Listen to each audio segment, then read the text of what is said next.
We're out here in the Mammoth area today to get a look at our snowpack. Now, we've been talking a lot about the weak structure that we have throughout the forecast area. And basically, we have loose, faceted, weak grains throughout the entire snowpack. And what's been missing from the avalanche picture is really a cohesive slab across a good majority of the slopes.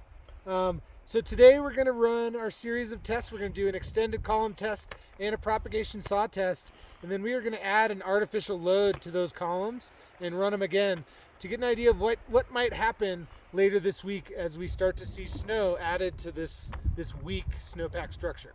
So in our extended column test, we saw propagation on our weak layer at 16 taps, so 6 from the elbow, right in the middle of the range. And here on our initial PST, we saw a vertical block fracture after a 40 centimeter cut, so almost halfway through the column.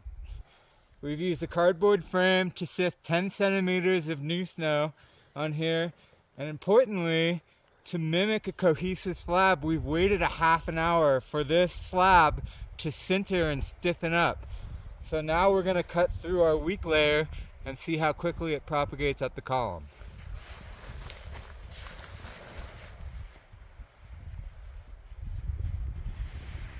So 35 centimeters into a 100 centimeter column with a 4-finger plus slab on top, and we get propagation through the weak layer.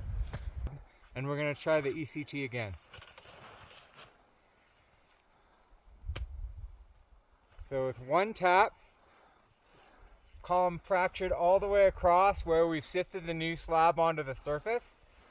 So with the upper snowpack being faceted, when we get a new slab on top, we may have two separate weak layers. We'll have that basal weak layer underneath that could break, but the surface may also act as a new persistent weak layer.